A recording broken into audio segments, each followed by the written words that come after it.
എല്ലാവർക്കും നമസ്കാരം. ഇന്നത്തെ വീഡിയോയിൽ ഉൾപ്പെടുത്തിയിരിക്കുന്നത് കഴിഞ്ഞ വർഷം ക്രിസ്മസ് പരീക്ഷയ്ക്ക് അക്കൗണ്ടൻസി വിത്ത് കമ്പ്യൂട്ടറൈസ്ഡ് അക്കൗണ്ടിംഗ് ഈ ഭാഗത്തു നിന്നും ചോദിച്ചിട്ടുള്ള 2 എസ്സേകളാണ്. ഇതിൻ്റെ ബാക്കി ക്വസ്റ്റ്യൻസിൻ്റെ ഡീറ്റെയിൽഡ് വീഡിയോ മുൻഭാഗത്ത് ചെയ്തിട്ടുണ്ട്. ലിങ്ക് ഡിസ്ക്രിപ്ഷനിൽ കൊടുക്കാം. അത് നോക്കിയിട്ട് അത് മനസ്സിലാക്കേണ്ടതാണ്. 100% ഈ മോഡലിൽ തന്നെയായിരിക്കും ഈ തവണത്തെയും ക്രിസ്മസ് പരീക്ഷ. എസ്സേ ക്വസ്റ്റ്യൻ അഡ്മിഷൻ ചാപ്റ്ററിലെ റിവാലുവേഷൻ അക്കൗണ്ടും ക്യാപിറ്റൽ അക്കൗണ്ടും ബാലൻസ് ഷീറ്റും തന്നെയായിരിക്കും. ഓറായിട്ട് വരുന്നത് റിട്ടയർമെൻറ്റ് ചാപ്റ്ററിലെ ക്വസ്റ്റ്യനും ആയിരിക്കും. ആദ്യത്തെ എസ്സേ അഡ്മിഷൻ ചാപ്റ്ററിലെ revaluation account, capital account, balance sheet ഈ മൂന്നും ചെയ്യാനുള്ള ഒരു ക്വസ്റ്റ്യൻ ആയിരുന്നു. ആദ്യം ക്വസ്റ്റ്യൻ എല്ലാവരും നോട്ട്ബുക്കിലേക്ക് എഴുതിയെടുത്തതിന് ശേഷം ഞാൻ ചെയ്യുന്നതിനോടൊപ്പം ചെയ്തു പോയാൽ നിങ്ങൾക്ക് ഇച്ചിരിയും കൂടി എളുപ്പമായി തോന്നും. അപ്പോൾ എന്തെങ്കിലും ഡൗട്ടുകൾ ഉണ്ടെങ്കിലും കമൻറ്റിലൂടെ ചോദിക്കാവുന്നതാണ്. റിവാലുവേഷൻ അക്കൗണ്ട് ഒട്ടും അറിയാത്തവർ ഒരു കാര്യം ശ്രദ്ധിക്കുക. റിവാലുവേഷൻ അക്കൗണ്ട് ചെയ്തു തുടങ്ങേണ്ടത് അഡ്ജസ്റ്റ്മെൻറ്റിൽ നിന്നാണെന്ന് ഓർത്ത് വയ്ക്കുക. അപ്പോൾ അഡ്ജസ്റ്റ്മെൻറ്റിൽ ആദ്യത്തെ അഡ്ജസ്റ്റ്മെൻറ്റ് എന്ന് പറയുന്നത് ക്യാപിറ്റലും ഗുഡ്വില്ലിൻ്റെയാണ്. ഈ അഡ്ജസ്റ്റ്മെൻറ്റ് നമുക്ക് റിവാലുവേഷൻ അക്കൗണ്ടിലേക്ക് എൻ്റർ ചെയ്യാൻ പാടില്ല. കാരണം റിവാലുവേഷൻ അക്കൗണ്ടിൻ്റെ ഫോർമാറ്റിൽ ക്യാപിറ്റലും ഗുഡ്വില്ലും ഇല്ല. അപ്പോൾ നമുക്ക് അതിലേക്ക് അത് എൻ്റർ ചെയ്യേണ്ട ആവശ്യകതയില്ല. അപ്പോൾ അത് ഓർത്ത് വയ്ക്കുക. റിവാലുവേഷൻ അക്കൗണ്ടിലേക്ക് അഡ്ജസ്റ്റ്മെൻറ്റിൽ നിന്ന് തുടങ്ങണം. ക്യാപിറ്റലും ഗുഡ്വില്ലും എൻ്റർ ചെയ്യേണ്ട. രണ്ടാമത്തെ adjustment plant is appreciated to 2,20,000 and building to be appreciated by. ഈ പ്ലാന്റും ബിൽഡിങ്ങും എന്ന് പറയുന്നത് രണ്ടും അസറ്റാണ്. അപ്പോൾ അസറ്റ് ഇൻക്രീസ് ചെയ്തേക്കണോ ഡിക്രീസ് ചെയ്തേക്കണോ എന്ന് നോക്കുക. ഇപ്പോൾ ഇവിടെ പ്ലാന്റ് 2,20,000 തന്നേക്കുന്നത്. മുകളിൽ പ്ലാന്റ് എത്രയാണ് തന്നേക്കുന്നത്? 2 lakh തന്നേക്കുന്നത്. അപ്പോൾ 2,20,000 ആയി എന്ന് പറയുമ്പോൾ അവിടെ ഇൻക്രീസ് അല്ലേ വന്നേക്കുന്നത്. അപ്പോൾ ഇൻക്രീസ് ഇൻ അസറ്റ് ആണെങ്കിൽ ക്രെഡിറ്റ് സൈഡാണ് ഐറ്റം എഴുതേണ്ടത്. ഇപ്പോൾ ബിൽഡിങ്ങും അതുപോലെ തന്നെ അപ്രീസിയേറ്റഡ് എന്ന് തന്നേക്കുന്നത് 5%. അപ്പോൾ ബിൽഡിങ് 3 lakhൻ്റെ 5% കണ്ട് എഴുതണം. അപ്പോൾ 2 അസറ്റും ഇൻക്രീസ് ആണ് ഇവിടെ വന്നേക്കുന്നത്. അപ്പോൾ റിവാലുവേഷൻ അക്കൗണ്ടിൻ്റെ ക്രെഡിറ്റ് സൈഡിലാണ് ഇത് എൻ്റർ ചെയ്യേണ്ടത്. അപ്പോൾ നമുക്കത് എൻ്റർ ചെയ്യാം. ഇവിടെ റിവാലുവേഷൻ അക്കൗണ്ടിൻ്റെ ക്രെഡിറ്റ് സൈഡ് പ്ലാന്റ് 2,20,000 നിന്ന് 2 lakh മൈനസ് ചെയ്യുമ്പോൾ 20,000 എൻ്റർ ചെയ്തു. ബിൽഡിങ് 5% അപ്രീസിയേറ്റ് ചെയ്തേക്കുന്നത്. അപ്പോൾ ബിൽഡിങ്ങിൻ്റെ എമൗണ്ടിൻ്റെ 5% നമ്മൾ അപ്രീസിയേഷൻ കാണിച്ചു. അപ്പം അസറ്റ് ഇൻക്രീസ് ചെയ്യുമ്പോൾ ക്രെഡിറ്റ് സൈഡ് എൻ്റർ ചെയ്യുക. ഈ കാര്യം ഓർത്ത് വയ്ക്കുക. നെക്സ്റ്റ് അഡ്ജസ്റ്റ്മെൻറ്റ് ഏതാണെന്ന് നോക്കാം. Next adjustment stock is revalued at 76,000 എന്നാണ് പറഞ്ഞേക്കണേ. അപ്പോൾ സ്റ്റോക്കിൻ്റെ വാല്യൂ മുകളിൽ എത്രയെന്ന് നോക്കാം. 80,000 ആണ്. അപ്പോൾ ഇവിടെ സ്റ്റോക്ക് 76,000 ആണ് റീവാല്യൂ ചെയ്തേക്കുന്നത്. അപ്പോൾ സ്റ്റോക്കിൻ്റെ വാല്യൂ ഇവിടെ ഡിക്രീസ് അല്ല ചെയ്തേക്കുന്നത്. അതായത് മുകളിൽ 80,000 രൂപയായിരുന്നു, ഇവിടെ 76,000 രൂപ. അപ്പോൾ ഇവിടെ സ്റ്റോക്കിൻ്റെ വാല്യൂ ഡിക്രീസ് ആണ് ചെയ്തേക്കുന്നത്. അപ്പോൾ അസറ്റ് ഇൻക്രീസ് ചെയ്യുമ്പോൾ നമ്മൾ ക്രെഡിറ്റ് സൈഡാണ് കൊടുക്കുന്നതെങ്കിൽ അസറ്റ് ഡിക്രീസ് ചെയ്യുമ്പോൾ നമ്മൾ എവിടെയായിരിക്കും കൊടുക്കേണ്ടത്? ഡെബിറ്റ് സൈഡാണ് അസറ്റ് ഡിക്രീസ് ചെയ്യുമ്പോൾ എൻ്റർ ചെയ്യേണ്ടത്. അപ്പോൾ നമ്മൾ സ്റ്റോക്ക് എന്ത് ചെയ്യണം? സ്റ്റോക്ക് നമ്മൾ റിവാലുവേഷൻ അക്കൗണ്ടിൻ്റെ ഡെബിറ്റ് സൈഡ് എൻ്റർ ചെയ്തു. അത് തമ്മിലുള്ള ഡിഫറൻസ് ആണ് എൻ്റർ ചെയ്യേണ്ടത്. Next create A provision of 3,000 on debtors. Provision ഒരു ലയബിലിറ്റിയാണ്. അല്ലെങ്കിൽ പ്രൊവിഷൻ ക്വസ്റ്റ്യനിൽ കണ്ടിട്ടുണ്ടെങ്കിൽ നിങ്ങളൊരു കാര്യം ഓർക്കുക. റിവാലുവേഷൻ അക്കൗണ്ടിൻ്റെ ഡെബിറ്റ് സൈഡാണ് പ്രൊവിഷൻ എൻ്റർ ചെയ്യേണ്ടത്. ആ കാര്യം ഓർത്ത് വയ്ക്കുക. ഇനി പെർസെൻറ്റേജ് ആണെങ്കിൽ മുകളിൽ ഡെപ്റ്റേഴ്സ് ഉണ്ടാവും, ഡെപ്റ്റേഴ്സിൻ്റെ പെർസെൻറ്റേജ് കണ്ടെഴുതാം. അല്ല ഇവിടെ എമൗണ്ട് ആണ് തന്നേക്കുന്നത് 3,000. അപ്പോൾ ആ 3,000 നേരിട്ട് എഴുതാവുന്നതാണ്. അപ്പോൾ പ്രൊവിഷൻ ക്വസ്റ്റ്യനിൽ ഉണ്ടെങ്കിൽ റിവാലുവേഷൻ അക്കൗണ്ടിൻ്റെ ഡെബിറ്റ് സൈഡാണ് എൻ്റർ ചെയ്യേണ്ടതെന്ന് ഓർത്ത് വയ്ക്കുക. അപ്പോൾ നമുക്ക് പ്രൊവിഷൻ ഫോർ ഡെപ്റ്റേഴ്സ് നമുക്ക് എൻ്റർ ചെയ്യാം. Provision for debtors 3,000. Last adjustment creditors were unrecorded to the extent of 1,000. Creditors എന്ന് പറയുന്നത് അൺറെക്കോർഡഡ് ലയബിലിറ്റി ആയിട്ടാണ് തന്നേക്കുന്നത്. അൺറെക്കോർഡഡ് ലയബിലിറ്റീസ് നമ്മൾ റിവാലുവേഷൻ അക്കൗണ്ടിൻ്റെ ഡെബിറ്റ് സൈഡാണ് എൻ്റർ ചെയ്യേണ്ടത്. അപ്പോൾ അൺറെക്കോർഡഡ് ലയബിലിറ്റി ആണെങ്കിൽ റിവാലുവേഷൻ അക്കൗണ്ടിൻ്റെ ഡെബിറ്റ് സൈഡും അൺറെക്കോർഡഡ് അസറ്റ് ആണെങ്കിൽ റിവാലുവേഷൻ അക്കൗണ്ടിൻ്റെ ക്രെഡിറ്റ് സൈഡുമാണ് എൻ്റർ ചെയ്യേണ്ടത്. അപ്പോൾ ഈ 2 കാര്യങ്ങൾ ഓർത്ത് വെച്ചാൽ നിങ്ങൾക്ക് റിവാലുവേഷൻ അക്കൗണ്ട് ഏറ്റവും എളുപ്പത്തിൽ ചെയ്യാൻ പറ്റും. അസറ്റ് ഇൻക്രീസ് ചെയ്ത റിവാലുവേഷൻ അക്കൗണ്ടിൻ്റെ ക്രെഡിറ്റ് സൈഡും അസറ്റ് ഡിക്രീസ് ചെയ്ത റിവാലുവേഷൻ അക്കൗണ്ടിൻ്റെ ഡെബിറ്റ് സൈഡും എൻ്റർ ചെയ്യണം. പ്രൊവിഷൻ റിവാലുവേഷൻ അക്കൗണ്ടിൻ്റെ ഡെബിറ്റ് സൈഡ് എൻ്റർ ചെയ്യണം. അൺറെക്കോർഡഡ് ലയബിലിറ്റി റിവാലുവേഷൻ അക്കൗണ്ടിൻ്റെ ഡെബിറ്റ് സൈഡ് എൻ്റർ ചെയ്യണം. പിന്നെ വേറെ ഐറ്റം ഒന്നും അഡ്ജസ്റ്റ്മെൻറ്റിൽ വരുന്നില്ല. അപ്പോൾ നമുക്ക് ബാലൻസ് കണ്ടുപിടിക്കാം. ഇപ്പോൾ ഇവിടെ 20,000 15,000 ആഡ് ചെയ്യുമ്പോൾ 35,000 ലഭിക്കും. പിന്നെ 4,000 3,000 അപ്പോൾ 8,000 ലഭിക്കും. അത് 35,000 നിന്ന് മൈനസ് ചെയ്യുമ്പോൾ 27,000 ലഭിക്കും. നമുക്ക് റേഷ്യോ ക്വസ്റ്റ്യൻ്റെ ഹെഡിങ്ങിൽ തന്നിട്ടുണ്ട് 2:1. അപ്പോൾ ആ 2:1 നമ്മൾ ജിത്തുവിനും മുത്തുവിനും ഷെയർ ചെയ്ത് കൊടുക്കുക. അപ്പോൾ നമുക്ക് റിവാലുവേഷൻ അക്കൗണ്ട് എളുപ്പത്തിൽ ചെയ്യാൻ സാധിക്കും. നെക്സ്റ്റ് നമുക്ക് പ്രിപ്പയർ ചെയ്യേണ്ടത് ക്യാപിറ്റൽ അക്കൗണ്ടാണ്. ഇപ്പോൾ ക്യാപിറ്റൽ അക്കൗണ്ട് ക്രിയേറ്റ് ചെയ്യണം എന്ന് പറയുമ്പോൾ തന്നെ നിങ്ങൾ ഒരു കാര്യം ഓർക്കുക, ബാലൻസ് ബ്രോ ഡൗണിൽ നിന്ന് സ്റ്റാർട്ട് ചെയ്യണം. അപ്പോൾ ഈ ബാലൻസ് ബ്രോ ഡൗൺ ക്രെഡിറ്റ് സൈഡാണ് എൻ്റർ ചെയ്യേണ്ടത്. ഈ എമൗണ്ട് എന്ന് പറയുന്നത് ക്വസ്റ്റിൻ്റെ ബാലൻസ് ഷീറ്റിൻ്റെ ലയബിലിറ്റി സൈഡിൽ തന്നേക്കണ ക്യാപിറ്റലാണ് എഴുതേണ്ടത്. ഇപ്പോൾ ബാലൻസ് ബ്രോ ഡൗൺ എന്ന് എഴുതണത് ക്വസ്റ്റിൻ്റെ ബാലൻസ് ഷീറ്റിൻ്റെ ലയബിലിറ്റി സൈഡിലുള്ള എമൗണ്ടാണ് എഴുതേണ്ടത്. അപ്പോൾ 2 പേരുടെ ക്യാപിറ്റലായി. പിന്നെ മൂന്നാമത്തെ ആളുടെ ക്യാപിറ്റൽ എഴുതണമല്ലോ, അതിനെ നമ്മൾ ക്യാഷ് എന്നും പറഞ്ഞിട്ട് മൂന്നാമത്തെ ആളുടെ ക്യാപിറ്റൽ അഡ്ജസ്റ്റ്മെൻറ്റ് തന്നിട്ടുണ്ടാവും. അപ്പോൾ മൂന്നാമത്തെ ആളുടെ, അപ്പോൾ 3 പേരുടെയും ക്യാപിറ്റലായി. ആദ്യത്തെ 2 പേരുടെ ബാലൻസ് ബ്രോ ഡൗൺ എന്ന് എഴുതണം, മൂന്നാമത്തെ ആളുടെ ക്യാഷ് എന്നും പറഞ്ഞ് എൻ്റർ ചെയ്യണം. ഇനി ക്യാഷ് അയാളുടെ ക്യാപിറ്റൽ എഴുതി കഴിഞ്ഞാൽ പിന്നെ എഴുതേണ്ടത് പ്രീമിയമാണ്, ഗുഡ് വില്ലിൻ്റെ എമൗണ്ട്. ഇവിടെ പ്രീമിയം ഗുഡ് വില്ല് എന്ന് പറയുന്നത് 1,20,000 ആണ്. ഗുഡ് വില്ല് എപ്പോഴും സാക്രിഫൈസിങ് റേഷ്യോയിലാണ് ഷെയർ ചെയ്യേണ്ടത്, അതൊരു ഓർമ്മ വേണം. ഇവിടെ ഇപ്പോൾ ഒരൊറ്റ റേഷ്യോ ഉള്ളതുകൊണ്ട് 2:1 തന്നെ ഷെയർ ചെയ്യാം. അല്ല താഴെ വേറെ അഡ്ജസ്റ്റ്മെൻറ്റിൽ വേറൊരു റേഷ്യോയും മുകളിൽ വേറൊരു റേഷ്യോയും തന്നിട്ടുണ്ടെങ്കിൽ സാക്രിഫൈസ് റേഷ്യോ കണ്ടിട്ട് തന്നെ വേണം നിങ്ങൾ പ്രീമിയം ഷെയർ ചെയ്ത് കൊടുക്കാൻ. പിന്നെ എഴുതേണ്ടത് തൊട്ട് മുമ്പിലത്തെ റിവാലുവേഷൻ അക്കൗണ്ടിൻ്റെ പ്രോഫിറ്റ് 18,000, ഈ 9,000 റിവാലുവേഷൻ എന്നും പറഞ്ഞിട്ട് ഈ എഴുതിയേക്കുന്നത്. പിന്നെ ഡെബിറ്റ് സൈഡിൽ എൻ്റർ ചെയ്യാനൊന്നുമില്ല. അപ്പോൾ ഇത് ടോട്ടൽ ചെയ്യുക, അതിനെ ബാലൻസ് ക്യാരി ഡൗൺ ചെയ്യുക. റിവാലുവേഷൻ അക്കൗണ്ട് ചെയ്ത് കഴിയുമ്പോൾ തന്നെ ക്യാപിറ്റൽ അക്കൗണ്ട് ചെയ്യണം. ക്യാപിറ്റൽ അക്കൗണ്ട് എന്ന് പറയുമ്പോൾ തന്നെ നിങ്ങൾ ഓർക്കേണ്ടത് ബാലൻസ് ബ്രോ ഡൗൺ, അത് കഴിഞ്ഞ് മൂന്നാമത്തെ ആളുടെ ക്യാഷ്, പിന്നെ ഗുഡ് വില്ല്, പിന്നെ റിവാലുവേഷൻ പ്രോഫിറ്റ്, പിന്നെ ജനറൽ റിസർവ് ഒക്കെ വരും. ഈ ക്വസ്റ്റ്യനിൽ ജനറൽ റിസർവ് ഒന്നും തന്നിട്ടില്ല, അപ്പോൾ അതുകൊണ്ട് ഇത്രയും ഐറ്റംസ് നമ്മൾ എൻ്റർ ചെയ്തു.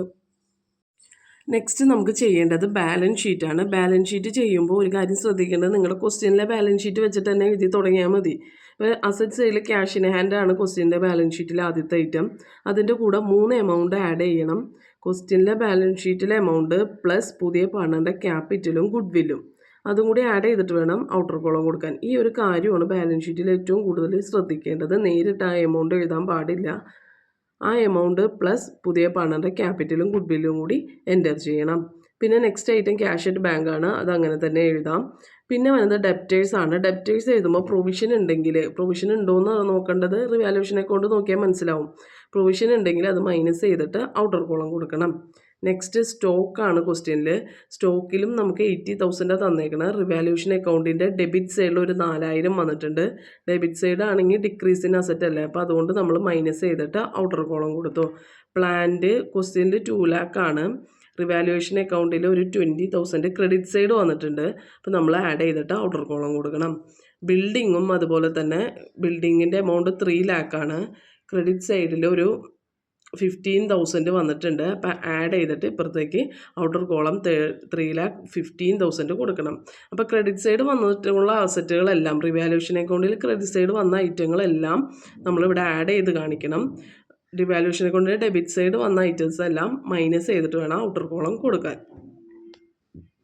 ഇനി ലയബിലിറ്റി സൈഡ് നോക്കുമ്പോൾ ബിൽസ് പേയബിളിന് അഡ്ജസ്റ്റ്മെൻ്റ് ഒന്നും തന്നെയില്ല, അപ്പോൾ ആ എമൗണ്ട് തന്നെ എഴുതിയാൽ മതി. ക്രെഡിറ്റേഴ്സ് എഴുതുമ്പോൾ ഒരു അൺറെക്കോർഡഡ് വന്നിട്ടുണ്ട്, അപ്പോൾ അത് ആഡ് ചെയ്തിട്ട് വേണം എൻ്റർ ചെയ്യാൻ. പിന്നെ വന്നത് ബാങ്ക് ഓവർ ഡ്രാഫ്റ്റാണ്. ബാങ്ക് ഓവർ ഡ്രാഫ്റ്റ് 4,000 രൂപ, അതിനും വേറെ അഡ്ജസ്റ്റ്മെൻ്റ് ഒന്നും തന്നെ ഇല്ല. ലാസ്റ്റായിട്ട് എഴുതേണ്ടത് ക്യാപിറ്റലാണ്. ക്യാപിറ്റൽ എഴുതുമ്പോൾ തൊട്ടു മുമ്പിൽ നമ്മുടെ ബാലൻസ് ക്യാരി ഡൗൺ എത്രയാണോ ക്യാപിറ്റൽ അക്കൗണ്ടിൻ്റെ, ആ എമൗണ്ടാണ് നമ്മൾ എഴുതേണ്ടത്. ഇപ്പോൾ 4,58,000, 3,49,000, 2 lakh. അപ്പോൾ ആ എമൗണ്ട് നമ്മൾ ഇന്നർ കോളം എഴുതി അത് ടോട്ടൽ ചെയ്തിട്ട് ഔട്ടർ കോളം കൊടുത്തു. ഇങ്ങനെയാണ് നമ്മൾ ബാലൻസ് ഷീറ്റ് ചെയ്യേണ്ടത്. എന്തെങ്കിലും ഡൗട്ട് ഉണ്ടെങ്കിൽ നിങ്ങൾ കമൻറ്റിലൂടെ ചോദിക്കാവുന്നതാണ്. ഏറ്റവും ടോട്ടൽ ചെയ്യുമ്പോൾ 11,48,000 ലഭിക്കും. വളരെ സിമ്പിളാണ്. ബാലൻസ് ഷീറ്റ് ചെയ്യുമ്പോൾ ബാലൻസ് ഷീറ്റിൽ നിന്ന്, ക്വസ്റ്റ്യൻ്റെ ബാലൻസ് ഷീറ്റിൽ നിന്ന് സ്റ്റാർട്ട് ചെയ്യുക. റിവാലുവേഷൻ അക്കൗണ്ട് ചെയ്യുമ്പോൾ അഡ്ജസ്റ്റ്മെൻറ്റിൽ നിന്ന് സ്റ്റാർട്ട് ചെയ്യുക. ക്യാപിറ്റൽ അക്കൗണ്ട് ചെയ്യുമ്പോൾ ബാലൻസ് ബ്രോ ഡൗണിൽ നിന്ന് സ്റ്റാർട്ട് ചെയ്യുക. അപ്പോൾ ഇത്രയും കാര്യങ്ങളൊക്കെ ശ്രദ്ധിച്ചാൽ നിങ്ങൾക്ക് പെട്ടെന്ന് റിവാലുവേഷൻ അക്കൗണ്ട് ക്യാച്ച് ചെയ്യാൻ പറ്റും. ഇതിൻ്റെ മുമ്പിൽ ഒരു വീഡിയോയിൽ റിവാലുവേഷൻ അക്കൗണ്ട് എളുപ്പത്തിൽ ചെയ്യാനുള്ളത് കൊടുത്തിട്ടുണ്ട്. അതിൻ്റെ ലിങ്ക് ഡിസ്ക്രിപ്ഷനിൽ കൊടുക്കാം, അതും കൂടി ചെയ്ത് നോക്കേണ്ടതാണ്. ഈ ഒരു ഫോർമാറ്റ് നോട്ട്ബുക്കിലേക്ക് എല്ലാവരും എഴുതിയെടുക്കുക. അപ്പോൾ ഇത് വെച്ച് പഠിച്ചു കഴിഞ്ഞാൽ നിങ്ങൾക്ക് പെട്ടെന്ന് ആൻസർ ചെയ്യാൻ സാധിക്കും. അസറ്റ് ഡിക്രീസ് ചെയ്ത ഡെബിറ്റ് സൈഡ്, അസറ്റ് ഇൻക്രീസ് ചെയ്ത ക്രെഡിറ്റ് സൈഡ്. ലയബിലിറ്റീസ് ഇൻക്രീസ് ചെയ്യുമ്പോൾ ഡെബിറ്റ് സൈഡ്, ലയബിലിറ്റീസ് ഡിക്രീസ് ചെയ്യുമ്പോൾ ക്രെഡിറ്റ് സൈഡ്. പ്രൊവിഷൻ വരുമ്പോൾ ഡെബിറ്റ് സൈഡ് കൊടുക്കുക. Unrecorded liability debit side, unrecorded asset credit side. പിന്നെ രണ്ട് സൈഡ് ടോട്ടൽ ചെയ്യുക. ബാലൻസ് കാണാം. ഒന്നില്ലെങ്കിൽ പ്രോഫിറ്റ് കിട്ടും, അല്ലെങ്കിൽ ലോസ് കിട്ടും. ഈ ഒരു ഫോർമാറ്റ് അറിഞ്ഞിരുന്നാൽ ജേണൽ എൻട്രി എഴുതാൻ നിങ്ങൾക്ക് എളുപ്പമാണ്. അപ്പോൾ അതുകൊണ്ട് ഈ ഫോർമാറ്റ് നന്നായി പഠിക്കുക. ക്വസ്റ്റ്യനായിട്ട് കഴിഞ്ഞ വർഷം വന്ന എസ്എ ക്വസ്റ്റ്യൻ ജേണൽ എൻട്രി എഴുതാനായിരുന്നു. റിട്ടയർമെൻറ്റ് ചാപ്റ്ററിലെ ജേണൽ എൻട്രി എഴുതാനാണ്. അപ്പോൾ ഈ ഫോർമാറ്റിൽ നിന്ന് ഒരു ചെറിയ വ്യത്യാസം വരുത്തി കഴിഞ്ഞാൽ നമുക്ക് സുഖമായിട്ട് റിട്ടയർമെൻറ്റിലെ ജേണൽ എൻട്രി എഴുതാനും പറ്റും. അപ്പോൾ ഈ റിവാലുവേഷൻ അക്കൗണ്ട് വെച്ചിട്ട് ജേണൽ എൻട്രി എഴുതിയാൽ നിങ്ങൾക്ക് പെട്ടെന്ന് അത് ക്യാച്ച് ചെയ്യാൻ സാധിക്കും, മറന്നു പോവില്ല. അപ്പോൾ അതുകൊണ്ട് ഞാൻ അതെങ്ങനെ എഴുതണമെന്നുള്ളത് ഈ ഫോർമാറ്റ് വെച്ചിട്ട് എങ്ങനെയാണ് അത് എഴുതുന്നത് എന്നുള്ളത് പറഞ്ഞു തരാം. ക്വസ്റ്റ്യനായിട്ട് ചോദിച്ചിരുന്നത് റിട്ടയർമെൻറ്റ് ചാപ്റ്ററിലെ ജേണൽ എൻട്രി എഴുതാനാണ്. എച്ച് വരെ മുതൽ എച്ച് വരെയുള്ള അഡ്ജസ്റ്റ്മെൻറ്റുകൾ തന്നിട്ടുണ്ട്. അത് വെച്ചിട്ട് ജേണൽ എൻട്രി എഴുതാനാണ് പറഞ്ഞിരിക്കുന്നത്. അപ്പോൾ ജേണൽ എൻട്രി എഴുതാൻ ഏറ്റവും എളുപ്പം റിവാലുവേഷൻ അക്കൗണ്ട് ഓർത്തിട്ട് അതിൽ നിന്ന് എഴുതുന്നതായിരിക്കും ഏറ്റവും എളുപ്പം നിങ്ങൾക്ക് ജേണൽ എൻട്രി എഴുതാൻ. അപ്പോൾ നമ്മൾ റിവാലുവേഷൻ അക്കൗണ്ടും പഠിക്കും, ജേണൽ എൻട്രിയും പഠിക്കും. അപ്പോൾ നമുക്ക് ആദ്യത്തെ ജേണൽ എൻട്രി എങ്ങനെ വന്നേന്ന് നോക്കാം. Building was appreciated by 10% which showed a book value of 5 lakh എന്ന് പറഞ്ഞേക്കുന്നത്. അപ്പോൾ ബിൽഡിംഗ് അപ്രീസിയേറ്റഡ് എന്ന് പറയുമ്പോൾ തന്നെ നമുക്കറിയാം ബിൽഡിംഗ് എന്ന് പറയുന്നത് അസറ്റ് ഇൻക്രീസ് ചെയ്തേക്കാണ്. ഇവിടെ അസറ്റ് ഇൻക്രീസ് ചെയ്തേക്കണം. അസറ്റ് ഇൻക്രീസ് ചെയ്യുമ്പോൾ എവിടെയാണ് നമ്മൾ എൻ്റർ ചെയ്യേണ്ടത്? ക്രെഡിറ്റ് സൈഡാണ് എൻ്റർ ചെയ്യേണ്ടത്. അപ്പോൾ ബിൽഡിംഗ് എന്ന് പറയുന്ന ഐറ്റം ഈ ക്രെഡിറ്റ് സൈഡിലാണ് എൻ്റർ ചെയ്യേണ്ടത് അല്ലേ? അപ്പോൾ അസറ്റ് ഇൻക്രീസ് ചെയ്യണം എന്ന് പറയുമ്പോൾ ബിൽഡിംഗ് ഇവിടെയല്ലേ വരുന്നത്. അപ്പോൾ ബിൽഡിംഗ് ക്രെഡിറ്റ് സൈഡാണ് വരുന്നെങ്കിൽ ജേണൽ എൻട്രിയിൽ നമ്മളത് ഡെബിറ്റ് സൈഡായിട്ട് എഴുതണം. ബൈ എന്ന രീതിയിലാണ് നമ്മൾ എഴുതേണ്ടത്. അപ്പോൾ ബിൽഡിങ് റിവാലുവേഷൻ അക്കൗണ്ടിൽ ക്രെഡിറ്റ് സൈഡാണെന്ന് ഓർക്കുക. അപ്പോൾ ഓർക്കുമ്പോൾ നമുക്ക് അറിയാം അതിൻ്റെ ഓപ്പോസിറ്റ് ആയിരിക്കും ജേണൽ എൻട്രിയിൽ വരുന്നത്. അപ്പോൾ ക്രെഡിറ്റ് സൈഡ് ആണെങ്കിൽ ജേണൽ എൻട്രിയിൽ നമ്മൾ എഴുതുമ്പോൾ ഡെബിറ്റ് സൈഡായിട്ട് എഴുതണം. ഇപ്പോൾ നമ്മളിവിടെ ബിൽഡിങ്ങിൻ്റെ ജേണൽ എൻട്രി എഴുതി. Building account debited to revaluation. ഞാൻ പറഞ്ഞു റിവാലുവേഷൻ അക്കൗണ്ടിൻ്റെ ക്രെഡിറ്റ് സൈഡാണ് ബിൽഡിംഗ് വരിക. അപ്പോൾ നമ്മൾ ജേണൽ എൻട്രിയിൽ ഓപ്പോസിറ്റ് സൈഡിലേക്ക് എഴുതാം building account debited to revaluation. നരേഷന് എഴുതേണ്ടതാണ് ബിൽഡിംഗ് അപ്രീസിയേറ്റഡ്. എമൗണ്ട് 10% എന്ന് പറഞ്ഞിട്ടുണ്ട്. അപ്പോൾ നമ്മൾ 5 lakhൻ്റെ 10% 15,000 എഴുതി. ഇനി രണ്ടാമത്തെ stock showed 50,000 in balance sheet. It was revalued at 46,000. Balance ഷീറ്റിൽ 50,000 ആണ് സ്റ്റോക്ക് കാണിക്കുന്നത്, അഡ്ജസ്റ്റ്മെൻറ്റിൽ 46,000. അപ്പോൾ ഇവിടെ തന്നെ നമുക്കറിയാം ഡിക്രീസ് ഇൻ അസറ്റാണ് ഇവിടെ വന്നിരിക്കുന്നത്. അപ്പോൾ നമുക്ക് ഫോർമാറ്റിലോട്ട് നോക്കാം. വാലുവേഷൻ അക്കൗണ്ടിൽ ഡിക്രീസ് ഇൻ അസറ്റ് ആണെങ്കിൽ ഡെബിറ്റ് സൈഡാണ് വരുന്നത്. അപ്പോൾ സ്റ്റോക്ക് ഈ സൈഡിലാണ് വരുന്നത്, ഡെബിറ്റ് സൈഡിലാണ് എൻ്റർ ചെയ്യേണ്ടത്. അപ്പോൾ സ്റ്റോക്ക് ഡെബിറ്റ് സൈഡ് എന്ന് പറയുമ്പോൾ ജേണൽ എൻട്രിയിൽ എവിടെ എഴുതണം? ക്രെഡിറ്റ് സൈഡിൽ എഴുതണം. അപ്പോൾ നമുക്ക് ക്രെഡിറ്റ് സൈഡ് എഴുതാം. അപ്പോൾ നമ്മൾ രണ്ടാമത്തെ ജേണൽ എൻട്രി എഴുതി. സ്റ്റോക്ക് റിവാലുവേഷൻ അക്കൗണ്ടിൻ്റെ ഡെബിറ്റ് സൈഡാണ് വരുന്നത്. അപ്പോൾ ജേണൽ എൻട്രിയിൽ ക്രെഡിറ്റ് സൈഡായിരിക്കും വരുന്നത്. അപ്പോൾ revaluation account debit to stock എന്ന് എഴുതി 4,000. there was a balance of 60,000 in general reserve. അപ്പോൾ ആദ്യം തന്നെ നിങ്ങൾ റിവാലുവേഷൻ അക്കൗണ്ടിൻ്റെ ഫോർമാറ്റ് ഓർക്കുക. റിവാലുവേഷൻ അക്കൗണ്ടിൻ്റെ ഫോർമാറ്റിൽ ജനറൽ റിസർവ് ഉണ്ടോ? ഇല്ലല്ലോ. അപ്പോൾ നമ്മൾ റിവാലുവേഷൻ അക്കൗണ്ടിലല്ല ജനറൽ റിസർവ് പോണതെന്ന് തന്നെ മനസ്സിലാക്കുക. അതിനുശേഷം നമുക്ക് വരുന്നത് ക്യാപിറ്റൽ അക്കൗണ്ടാണ്. അപ്പോൾ ജനറൽ റിസർവ് എപ്പോഴും ക്യാപിറ്റൽ അക്കൗണ്ടിലേക്കാണ് എൻ്റർ ചെയ്യേണ്ടത്. അപ്പോൾ നമ്മൾ ജനറൽ റിസർവ് ക്യാപിറ്റൽ അക്കൗണ്ടിലേക്കാണ് എൻ്റർ ചെയ്യേണ്ടത്. റിട്ടയർമെൻറ്റ് ചാപ്റ്റർ ആയതുകൊണ്ട് 3 പാർട്ട്നേഴ്സിന് ഷെയർ ചെയ്ത് കൊടുക്കണം. ഇനി ഇത് അഡ്മിഷൻ ചാപ്റ്റർ ആണെങ്കിൽ ഇവിടെ 2 പാർട്ട്നേഴ്സിൻ്റെ പേര് എഴുതിയാൽ മതിയാകും. ഇത് റിട്ടയർമെൻറ്റ് ചാപ്റ്റർ ആയതുകൊണ്ട് നമ്മൾ 3 പേർക്ക് ഷെയർ ചെയ്ത് കൊടുക്കണം. അപ്പോൾ ജനറൽ റിസർവ് റിവാലുവേഷൻ അക്കൗണ്ടിൽ എൻ്റർ ചെയ്യില്ല. അപ്പോൾ അതുകൊണ്ട് നമ്മൾ ക്യാപിറ്റൽ അക്കൗണ്ടിലേക്കാണ് ജനറൽ റിസർവ് ഷെയർ ചെയ്ത് കൊടുക്കുന്നത്. അപ്പോൾ ക്യാപിറ്റൽ അക്കൗണ്ടിൽ ക്രെഡിറ്റ് സൈഡ് ആയിരിക്കും വരുന്നത് ജനറൽ റിസർവ്. ഇപ്പോൾ നമ്മൾ ജേണൽ എൻട്രിയിൽ ഡെബിറ്റ് സൈഡ് എൻ്റർ ചെയ്ത് കൊടുത്തു. ക്ലിയർ ആയല്ലോ. നെക്സ്റ്റ് അഡ്ജസ്റ്റ്മെൻറ്റ് ഡി ആണ്. There was an unrecorded investment of 10,000. Investment asset അല്ലേ? അപ്പോൾ അൺറെക്കോർഡഡ് അസറ്റ് റിവാലുവേഷൻ അക്കൗണ്ടിൻ്റെ എവിടെ വരുന്നതെന്ന് ഓർക്കാം. അൺറെക്കോർഡഡ് അസറ്റ് റിവാലുവേഷൻ അക്കൗണ്ടിൻ്റെ എവിടെ വരുന്നത്? ക്രെഡിറ്റ് സൈഡല്ലേ വരുന്നത്. അപ്പോൾ ഇൻവെസ്റ്റ്മെൻറ്റ് ഈ ക്രെഡിറ്റ് സൈഡല്ലേ എൻ്റർ ചെയ്യേണ്ടത്. അപ്പോൾ ഇൻവെസ്റ്റ്മെൻറ്റ് ക്രെഡിറ്റ് സൈഡ് എന്ന് പറയുമ്പോൾ ജേണൽ എൻട്രിയിൽ എവിടെ എഴുതണം? ഡെബിറ്റ് സൈഡിൽ ഇൻവെസ്റ്റ്മെൻറ്റ് എഴുതണം. അപ്പോൾ journal entry investment account debit to revaluation 10,000. ഈ അഡ്ജസ്റ്റ്മെൻറ്റ് എന്ന് പറയുന്നത് creditors of 2000 not likely to claim their amount എന്നാണ് പറയണേ. ഇപ്പോൾ ഡിക്രീസ് ഇൻ ലയബിലിറ്റി ആയിട്ടാണ് അത് എടുക്കേണ്ടത്. ഇപ്പോൾ ഡിക്രീസ് ഇൻ ലയബിലിറ്റി എവിടെയാണ് റിവാലുവേഷൻ അക്കൗണ്ടിൽ എൻ്റർ ചെയ്യുന്നത്? ക്രെഡിറ്റ് സൈഡാണ് എൻ്റർ ചെയ്യുന്നത്. അപ്പോൾ ക്രെഡിറ്റേഴ്സ് റിവാലുവേഷൻ അക്കൗണ്ടിൻ്റെ ക്രെഡിറ്റ് സൈഡിലാണ് എൻ്റർ ചെയ്യുന്നത്. അപ്പോൾ നമ്മൾ ജേണൽ എൻട്രിയിൽ എവിടെ എഴുതണം? ഡെബിറ്റ് സൈഡിൽ എൻ്റർ ചെയ്യണം. ക്രെഡിറ്റേഴ്സ് റിവാലുവേഷൻ അക്കൗണ്ടിൻ്റെ ക്രെഡിറ്റ് സൈഡ് എൻ്റർ ചെയ്യണം. അപ്പോൾ നമ്മൾ ജേണൽ എൻട്രിയിലേക്ക് എവിടെ എഴുതണം? ഡെബിറ്റ് സൈഡിലേക്ക് എൻ്റർ ചെയ്യണം. Creditors account debited to revaluation. അപ്പോൾ നമുക്ക് അതിൻ്റെയും ജേണൽ എൻട്രി ആയി. നെക്സ്റ്റ് എഫ് എന്ന് പറയുന്നത് there was an doubtful and provision for the same was created. 5000 provision ആണ് പറയുന്നത്. ഫോർമാറ്റിൽ ഞാൻ പഠിപ്പിച്ചേർന്നു. പ്രൊവിഷൻ റിവാലുവേഷൻ അക്കൗണ്ടിൻ്റെ എവിടെയാണ് വരുന്നത്? റിവാലുവേഷൻ അക്കൗണ്ടിൻ്റെ ഡെബിറ്റ് സൈഡാണ് എൻ്റർ ചെയ്യേണ്ടത്. അപ്പോൾ നമ്മൾ നമ്മുടെ ജേണൽ എൻട്രിയിൽ എവിടെ എഴുതണം? ക്രെഡിറ്റ് സൈഡിലേക്ക് പ്രൊവിഷൻ എഴുതി കൊടുക്കണം. ഇവിടെ എഴുതിയേക്കുന്നത് revaluation account debited to provision for debtors. G എന്ന് പറയുന്നത് revaluation assets and liabilities showed a profit of 25,000. Revaluation ചെയ്തപ്പോൾ അവർക്ക് ലഭിച്ചേക്കുന്നത് 25,000 പ്രോഫിറ്റാണ് ലഭിച്ചിരിക്കുന്നത്. അതായത് ഈ എമൗണ്ട് എന്ന് പറയുന്നത് 25,000 ആണെന്നാണ് പറയുന്നത്. പക്ഷേ ഇവിടെ ഒരു കാര്യം ശ്രദ്ധിക്കണം. ഈ റിവാലുവേഷൻ അക്കൗണ്ട് അഡ്മിഷൻ ചാപ്റ്ററിലെ റിവാലുവേഷൻ അക്കൗണ്ടിൻ്റെ ഫോർമാറ്റ് ഞാൻ തന്നിരിക്കുന്നത്. നമ്മളോട് ചോദിച്ചിരിക്കുന്നത് റിട്ടയർമെൻറ്റ് ചാപ്റ്ററിലെ ജേണൽ എൻട്രി എഴുതാനാണ്. ഇപ്പോൾ റിട്ടയർമെൻറ്റ് ചാപ്റ്ററിലെ ജേണൽ എൻട്രി എഴുതുമ്പോൾ പ്രോഫിറ്റ് ഓൺ റിവാലുവേഷൻ 3 പേർക്ക് ഷെയർ ചെയ്ത് കൊടുക്കണം. ആ ഒരു കാര്യം ഓർക്കണം. റിവാലുവേഷൻ അക്കൗണ്ടിൽ അഡ്മിഷൻ ചാപ്റ്റർ ആണെങ്കിൽ 2 പേർക്ക് ഓൾഡ് പാർട്ട്നേഴ്സിന് മാത്രം ഷെയർ ചെയ്ത് കൊടുത്താൽ മതി. പക്ഷേ റിട്ടയർമെൻറ്റ് ചാപ്റ്റർ ആണെങ്കിൽ 3 പാർട്ട്നേഴ്സിന് ഷെയർ ചെയ്ത് കൊടുക്കണം. അപ്പോൾ പ്രോഫിറ്റ് ഓൺ റിവാലുവേഷൻ എന്ന് പറയുമ്പോൾ ക്യാപിറ്റൽ വരുന്നത് ഡെബിറ്റ് സൈഡ് അല്ലേ വരുന്നത്. അപ്പോൾ നമ്മൾ ജേണൽ എൻട്രിയിൽ ക്രെഡിറ്റ് സൈഡിലേക്ക് ഈ 3 പേരുടെയും പേര് എഴുതുക. എന്നിട്ട് മുകളിൽ റിവാലുവേഷൻ അക്കൗണ്ട് എന്ന് കൊടുക്കുക. ജേണൽ എൻട്രി വരുന്നത് റിവാലുവേഷൻ അക്കൗണ്ട് ഡെബ്റ്റഡ് ടു 3 പാർട്ട്നേഴ്സിൻ്റെ പേര് ഖാദർ, കൃഷ്ണ, കോശി. Khader's capital, Krishna's capital, Koshy's. കാര്യം ശ്രദ്ധിക്കേണ്ടത് അഡ്മിഷൻ ചാപ്റ്റർ ആണെങ്കിൽ 2 പാർട്ട്നേഴ്സിനാണ് ഷെയർ ചെയ്ത് കൊടുക്കേണ്ടത്. റിട്ടയർമെൻറ്റ് ചാപ്റ്റർ ആണെങ്കിൽ 3 പാർട്ട്നേഴ്സിന് ഷെയർ ചെയ്ത് കൊടുക്കണം. അതാണ് 2 റിവാലുവേഷൻ അക്കൗണ്ട് തമ്മിലുള്ള വ്യത്യാസം.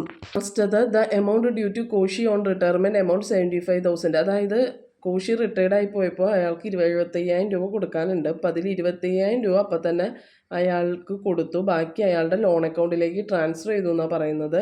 ഇത് റിവാലുവേഷൻ അക്കൗണ്ട് അല്ല. അപ്പം നമ്മൾ ലംസം പേയ്മെൻറ്റ് 3 മെത്തേഡുകൾ പഠിച്ചിട്ടില്ലേ? ലംസം പേയ്മെൻറ്റ്, പാർട്ട്ലി പേയ്മെൻറ്റ്, ആ ഒരു മെത്തേഡിൽ പെട്ടേക്കണതാണ്. അപ്പം അതിൽ പാർട്ട്ലി പേയ്മെൻ്റ് ആണ് ഇവിടെ നടത്തിയിരിക്കുന്നത്. 25,000 രൂപ കൊടുത്തു, ബാക്കി ലോൺ അക്കൗണ്ടിലേക്ക് ട്രാൻസ്ഫർ ചെയ്തു. അപ്പം അതിൻ്റെ ജേണൽ എൻട്രി വരുന്നത് ഷീസ് ക്യാപിറ്റൽ അക്കൗണ്ട് ഡെബ്റ്റർ 75,000 രൂപ ടു ഷീസ് ക്യാപിറ്റൽ എന്ന് പറയുന്നത് മൊത്തം 75,000 രൂപ. അതിൽ ക്യാഷ് ആയിട്ട് നൽകിയത് 25,000 രൂപ, ലോൺ അക്കൗണ്ടിലേക്ക് ട്രാൻസ്ഫർ ചെയ്തത് 50,000 രൂപ. അങ്ങനെയാണ് ഇതിൻ്റെ ജേണൽ എൻട്രി വരുന്നത്. ജേണൽ എൻട്രി അറിയണമെന്നുണ്ടെങ്കിലും നമുക്ക് റിവാലുവേഷൻ അക്കൗണ്ട് പഠിക്കണം. എസ് എ സ്കോർ ചെയ്യണമെന്നുണ്ടെങ്കിലും നമുക്ക് റിവാലുവേഷൻ അക്കൗണ്ട് കറക്റ്റായിട്ട് പഠിച്ചിരിക്കണം. അപ്പോൾ നന്നായിട്ട് റിവാലുവേഷൻ അക്കൗണ്ട് പഠിച്ച് വെക്കുക. അത് വെച്ചിട്ട് എല്ലാം ചെയ്ത് മനസ്സിലാക്കുക. എന്തെങ്കിലും ഡൗട്ടുകളുണ്ടെങ്കിൽ നിങ്ങൾക്ക് കമൻറ്റിലൂടെ ചോദിക്കാവുന്നതാണ്. മുമ്പ് ചെയ്തിട്ടുള്ളൊരു റിവാലുവേഷൻ അക്കൗണ്ടിൻ്റെ പ്രോബ്ലത്തിൻ്റെ ലിങ്ക് ഡിസ്ക്രിപ്ഷനിൽ കൊടുക്കാം. അത് നോക്കിയിട്ട് നന്നായി ഒരെണ്ണം കൂടി ട്രൈ ചെയ്ത് നോക്കേണ്ടതാണ്. Thank you for watching.